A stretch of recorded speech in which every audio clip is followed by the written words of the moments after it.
y'all, and welcome to another episode of Worldly Church Girl. It's your girl, your host, Lillian Harshaw.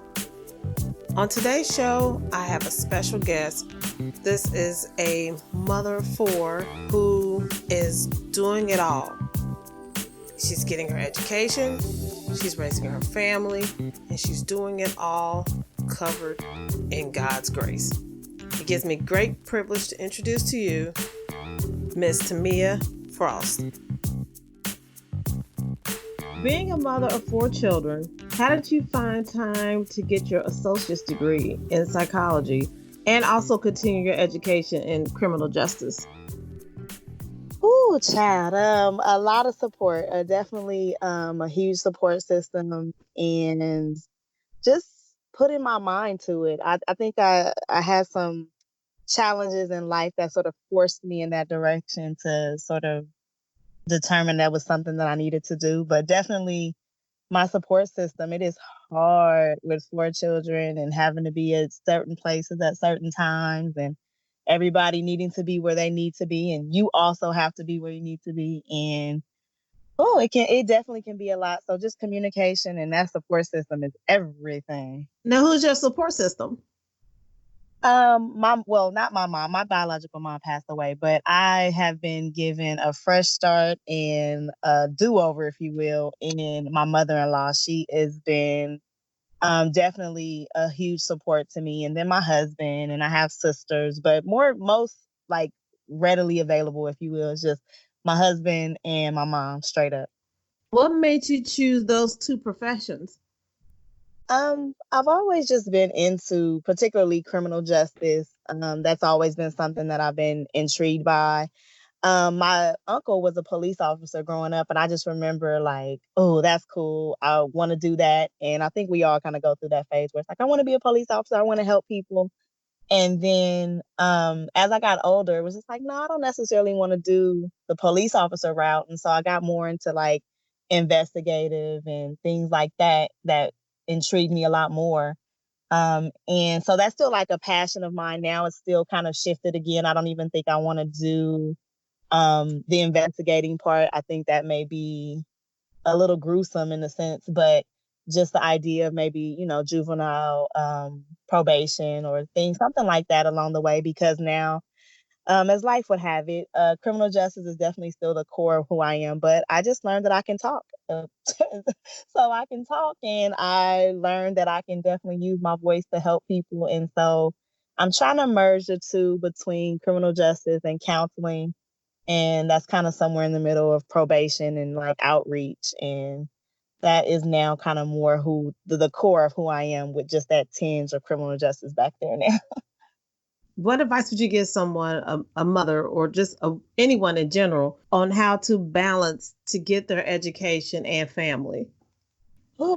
Communication. You definitely, let me go back it up a little bit. A plan. I think oftentimes we just kind of set out like, I want to do this, I want to do that, but we don't have a plan for what we want to do. We don't even have a vision for what it is that we want to do. We just know that, okay, you want to finish school, you want to do this, but we actually have to map out what those things look like in terms of the day to day, who's going to pick up the kids here, who's going to cook dinner. And so definitely plan. I do a lot of meal prep when I can. The joys of having, grandmother watch the kids is she's a grandmother, so she cooks. And so that helps put things together. But I think more importantly than anything is just definitely having a plan and that strong support system of people that you can depend on, because when things go sort of, out of order or fall apart, you have to have that support system. And I even say backup too. Like, if mom can't do it, then there has to be someone else that keeps the show going. Don't have that sort of one monkey that can just stop the whole entire show. Yeah, like I that's just kind of what I've learned along the way. And just communication, just saying, hey, this is like, even for this semester, I'm like, listen, I have way more evening classes than I really wanted to have this semester, but I'm sort of like towards the end of things, and that's just kind of how it's going. And I just had a conversation with my mom, like, okay, what can you do? How can this work? And then conversation with mom, husband, sister, just in case mom can't do it. If my husband can't do it, then sister can do it. And I think that's just really what it boils down to. Like, really have to plan it out and see what it looks like on a day to day, because the kids too, they're so used to me being at home and having everything at their beck and call. And I'm the one that does it, but not everybody does it the way that I do it. And so, Right. yeah, I think if anything, just see it and plan it. Like, just see how you want it to go, but put a plan to it, because we just can talk all we want, but without seeing what that really looks like on a day to day, you're gonna fall flat on your face. Seriously, especially with So children. basically, have a backup plan with a backup plan with a backup plan. And another backup plan, yeah. Okay. Now, has there ever been a time that you felt like giving up, and what did you do to push yourself to keep going? Oh yeah, I think when you have a goal in mind, I think you that always creeps up. Like, oh my gosh, I have homework. Oh my gosh, the kids have to eat tonight. And I'm big on, home cooked meals. And so you always get that doubt that creeps in especially when it gets overwhelming and you're trying to keep everything in order. For me, it's just keeping my eyes on my purpose. I really believe that God created this time for me to do this in this time and in this season. And so for me, it's just staying focused on my purpose and my goal. And definitely prayer. Prayer is a big part of my life when things are going wrong. Just that right in the middle of the day, just call out to God like, Lord, oh, I just need that extra measure of strength today. Them days get long and they get tiring. And for me, it's just keeping my eyes on this purpose. I really know God has something for me in this season, and it has to happen in that timing. So that's just my go-to. Now, what would you say is the most important thing you ever learned in life? Ooh, um, most important thing I ever learned in life,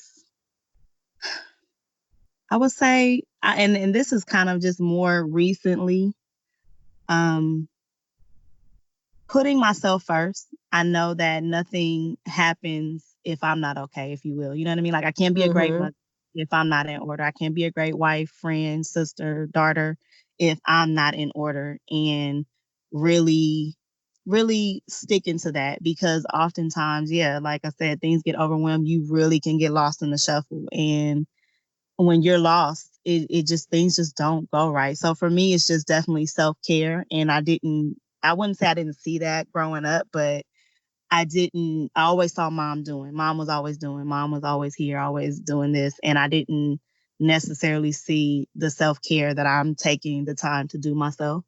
I think another thing that I've learned in life is just by way of my children, breaking those kind of generational curses through communication. Like, we grew up just you out of line, you get your butt whooped. That's how it was.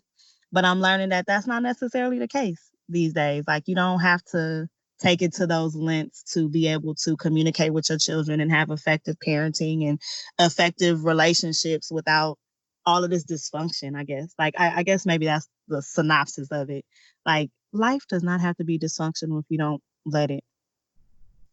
So, what would you say your ultimate goal is in? Oh man, I know this is such a vague statement because it's like it's so many levels to it, but my ultimate goal, my ultimate heart's desire is just to help people, like through a conversation, through a gesture, through a hug, a smile. Like, if I know that I spoke to someone and it helped them in any way for the day, then I feel like I've done my purpose. And if the Lord so take me right now, then I know I'm my purpose. And that is just really to help people. Like, it's like a burning fire into me just to be able to help people. Ultimately, I haven't totally mapped out what that would look like, because I may have my plan to do this, that, and the third, but God may put something else in front of me and say, well, this is the way you may have to do it. So I don't want to say, well, start my business and do this, when that really may not be where God will call me to be able to help people. So um it's so hard to kind of like that's why I said it's so hard to say to help people, because that can be in so many facets. But ultimately, at the end of the day, wherever I end up, I know that is my ultimate goal for the day, for whatever I do. Like, I've been in customer service for many, many years. And at the end of the day, even in that, it was just like, okay, I want to help somebody be better, help somebody, be a better customer service agent, help be somebody, a better janitor, whatever you choose to be for the day. If I can help you be better at that and learn to, then I'm good.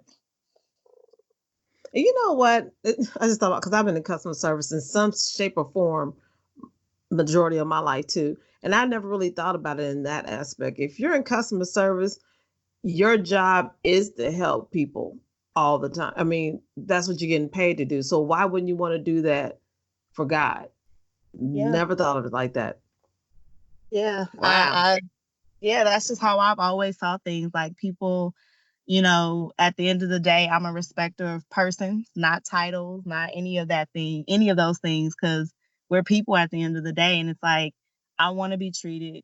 I want to treat people how I want to be treated. And it don't always go like that. Oh, I'm a work in progress. I've come a long way to get to that point. Um, but I've always just been like that, like, just being courteous and talking to people a certain way, because, I mean, we all have it in us to pop off. And if I'm popping off and you Mm-hmm. popping off, we got a whole mess. And that ain't what I came to work to do. So I'm mad at you because Right. I'm having a Right. bad day. So who would you say is your biggest influence?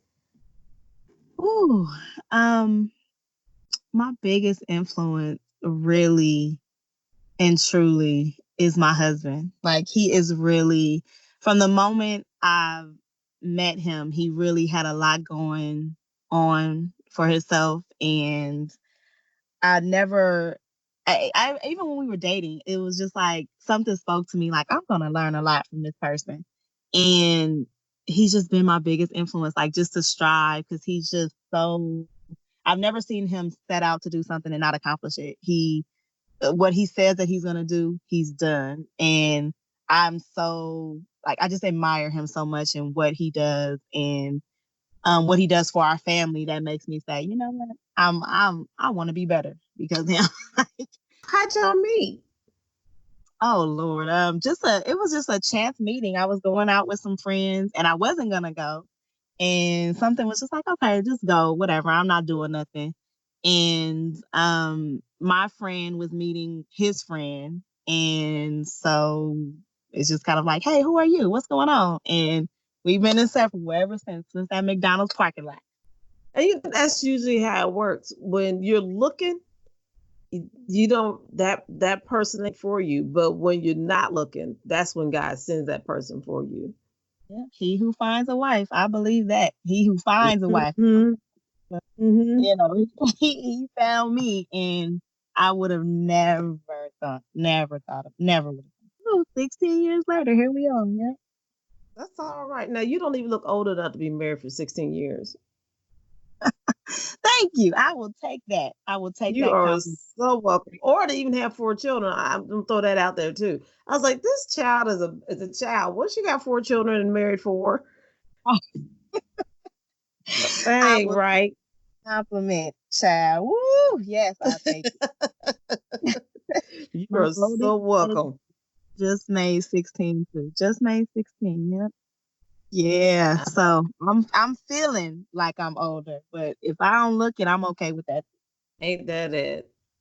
Yeah, I don't jump out of bed no more. It's kind of a slide out. Right. Yeah, them knees. Ooh, they ain't lying about them knees over 30. Dude. Ooh. Girl, girl, getting on my knees and pray is a sacrifice. Do you hear me? You gotta just like rationalize a guy. Like, God, you know my heart. I'm not gonna get down there today because I'm Mm-mm-mm. not gonna get up. You're gonna have to help me up if I get down there. Seriously. Oh man. Now, what advice would you give a woman who is juggling life, their family, and their dreams? I cannot even stress enough. like the center of in the core of who I am really is God. I cannot even stress that enough to I don't even know the degree. Like I can like God and planning, like you really have to center your focus on God. It is not easy. It is definitely not easy trying to navigate what you want to do and what everybody else wants you to do and what everybody else needs you to do and trying to see clearly like that's just really the essence for me. And I understand too, not everybody has that spiritual being. So I always try to like reframe it to sort of fit everybody. Whatever your piece is, whatever your pillar is, whatever just keeps you grounded. And if you don't have something to keep you grounded, I think that is the first place to start in that planning process, like saying, okay, and then we often get times, especially as women, we really get caught up in what people expect of us and what we should be doing and how we should be doing it. And we get caught up in the excuse of we have kids and so we can't, and we have this and so we shouldn't. And we just really get lost in the shuffle. But it is really about that planning process and really getting that core of who you are. I think that's probably another kind of aspect of it. You have to really know who you are to be able to stand in yourself and be a wife and be a person that wants to pursue your dreams, whatever that dream, and especially dreams. Like dreams are really um subjective sometimes. People don't see your vision, and so they'll sort of um stagnate you at saying, well, can you really do that, or why are you doing that, or should you be doing that? And it's like, no, I can though, because I have it in me to do it. And so I think that's just more so, and I probably sounding really redundant at this point, but No, you're not. Mm-mm, not at that's all. just really just that's the only thing that really just keeps me in order, like God, and just saying, okay, if I want to do that, what does that look like? Because you will get lost in the shuffle. And I think a vision board too, like I really just started really getting into that thing to be able to see it and say, oh, okay, now I'm on track. Now that's where I want to go. Ooh, that's what that's going to look like. Then that's probably not the best thing to do. That's actually how I came to changing my major from criminal justice to sociology and psychology, because criminal justice, while I love it, is still the core of what I wanted to do. It has a shelf life, right? And Mm-hmm. so I can take sociology and do criminal justice and do anything else that I want to do, as opposed to just being stuck to criminal justice. But I wouldn't have found that out if I didn't sit down and say, okay, what does that look like? What am I trying to do? Where am I going? I still don't quite know, but let me look 10 steps ahead and see what that looks like. Okay, that's not going to look right. Even next semester, I have classes in the evening. Okay, what is that going to look like for my kids? Are they going to, who can be here and who can be there? Will my daughter make it to where she needs to be? Will, you know what I mean? So it's Mm-hmm. really a lot of a planning and just knowing who you are and where you want to go. Literally, as soon as I wake up in the morning and I anoint myself every day, and I'm like, okay, I read everything that I have on my vision board out loud. So I want it to resonate in my soul and in my spirit that these are the things that's going to happen. These things are what God's going to cultivate in my life, and this year, and nothing's going to stop it happening because God said it's going to happen. Yeah. So yeah, a vision board. I think everybody, if you don't have one, I think you need to get one because if you got to write the vision and make it plain, visualize it, see it, and live it. Yeah, because you can get off track. You can really get off track without seeing it, or at least having some sort of idea of what you're doing. And I think that's the perfect word that you said too, repeating it, like just repeating it over and over. Because hell, sometimes I can't even remember what I had for dinner or breakfast yesterday, let alone this long, drawn out plan to say, I'm going to be here at this time, this time, this time. And if I don't see it or I don't know it and feel it in my purpose, right, then Mm-hmm. I get lost. I get lost. These kids that have you lost, this homework for sure will have you just like, yeah, I forgot to do that. Oh, I was going to do that next week. And I'm a huge procrastinator. I think that's why I put so much emphasis on the planning part, because I will procrastinate, procrastinate, Procrastinate. Amen. Girl, it ain't nothing for me. But like, I'll do that tomorrow. Right. Seriously. um, hmm I'm serious too. That's why I have to have that board there and repeat it every day. So it's like, okay, even if I procrastinate, I still know I got to do it, and it's gonna happen. And the only way it's gonna happen is if I do it. Right. So yeah, And I think too, like a timeline, we like to put ourselves in timelines too.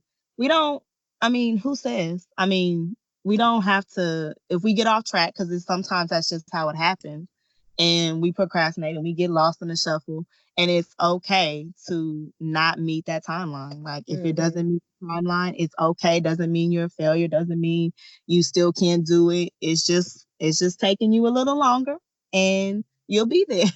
right, right. You'll be I right. mean, if you get in the car and you drive long enough, you're gonna get to your destination. Right. So just keep rolling. Keep going. You talk real juicy, young lady. I'm just saying, I, talking to you has been a revelation and a confirmation for things that I need to recognize in my life, and I'm sure whoever's listening to this will say the same thing.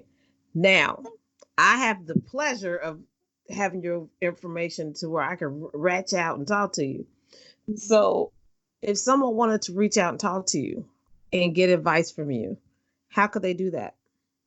Please, please, please. Like I said, I that is my heart's desire to be able to help somebody navigate through this. Like, it is not easy. Oh my Jesus. It's not easy being a wife and a mother, and it's just not easy. And sometimes, and if I can just put an extra, I'm just gonna put this on out there.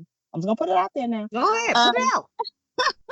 you have I really have a circle of people for certain things. And sometimes, oftentimes, when we have a girlfriend, and I have a friend that is my ratchet friend. So when I want to be ratchet and ill advised sometimes, not taking away from her friendship or what she contributes to my life. I love her dearly, been knowing her forever. But there's a time where it's just like, okay, that's my ratchet friend, and when I want to be ratchet, I'm gonna go to her. But some people don't have a sort of full circle and Go well to rounded, friends. Mm-hmm. right? That's gonna also give you the spiritual side. That's gonna give you the right side. We have those friends that want to tell us what we want to, what we want to hear. And so I say all that to say is that yes, we definitely all need a friend that is going to keep us right, though, right, and making the Mm-hmm. right decisions. And I want to be that friend to somebody else. I have my circle of friends I already am too. So please, whatever I can help do and that make somebody's life easier, parenting, like I said, motherhood, wife, please, I can be found at Long Winded and Gifted on Facebook, Instagram, or even just by my government, Tamia Dillon. I'm around there somewhere. Is it Tamia Frost Dillon? It might be somewhere. Long Winded and Gifted to get you to me. I know that. I love that. Long winded and gifted. Yes, Love it. Absolutely love it. Have you listened to any of my shows? I have. All right. So you know what the last question is, right? I do. All right, here we go. If you could have any theme song be your song when you walked into a room, what would it be and why? Woo. So I would have a remix, and you ain't never seen a remix. You ain't Okay. seen Beyonce, Tamala Man, Fantasia remix. You ain't never seen R&B and gospel all in the same song. That would be me. So I would say Okay. Diva by Beyonce. I'm a diva all by herself. Okay. Um, Tamala Man changed me. Oh God, I always want to be. I strive to just be different every day. I strive to be, um, just allow God to use me in any way, Mm-hmm. shape, form, or fashion, and be better. I'm always at the drawing board. I always tell my kids, "It's one thing you gonna say a lot of stuff about me, but it's one thing you ain't gonna be able to say is that I don't try every day." So, for me, Tamala Man and that song definitely resonates with me. And I say Fantasia doing me. The content of the song is more relationship wise, but just this notion of I'm in a phase where I am really doing and cultivating me to be the best. To me, you're first, and everybody else follows. So I got a whole That's all right. No, I love it. So to pick a theme song will be hard to do. So I get the remix because they're not. And I'm gonna backtrack a little bit. What you said about the circle of friends, girl. I'm like you. I got a group of friends that I can actually call my friends, and all of them serve a different purpose. Right. I got my spiritual friend, like you said. I got that ratchet friend. I got that I need a good laugh friend. I got that down for whatever friend. I got that I don't need no questions. Just let's we got to roll out friend. Yeah. Pull up friend. Yes. We all Yes, need a friend. you got to. If you ain't got that one friend that don't mind, getting a little dirty, then you ain't got no good friends. Right. Yeah, you gotta make that circle well rounded. I'm telling you, it's necessary. Then you go back to your spiritual friend, be like, girl, Yeah, can I we need you to pray for me. Yeah, I acted a fool yesterday. I did. But God Right. gonna forgive me for this. That's why I'm coming to you. Okay. But then again, my spiritual friend can be two foes. She can also be that down for whatever friend too, depending on what's happening. So yeah, you need that core. Yes, absolutely. You know what? I truly enjoyed you. I really did. I did too. It wasn't so bad. I was so scared. I was like, "Oh Lord, what am I? What am I gonna say?" And yes, this was truly fun. I am happy. I'm happy too, and I'm glad you reached out to me too. Tell your husband and the children, thanks for letting me steal you for a little while. Yeah, I'm in a place where I don't have a baby pulling on my leg right now. Otherwise, you like it's like that circle of friends. You got one friend, all the babies in the back. I'm that friend sometimes. So yeah, not today though. Not on today. Not. Well, thank you, lady. Thank you. I appreciate you. Thank you, Tamia, for being on my show. You are an inspiration to all women who are trying to wear many hats and are accomplishing their goals, their dreams, and desires. And if you would like to be on Worldly Church Girl, click the link below, shoot me an email, and let's see what we can do with that thing. And by the way, why haven't you subscribed? You might as well jump on board. Because trust, you don't want to miss another episode. And as always, thanks for joining and listening to your one and only Worldly Church Girl.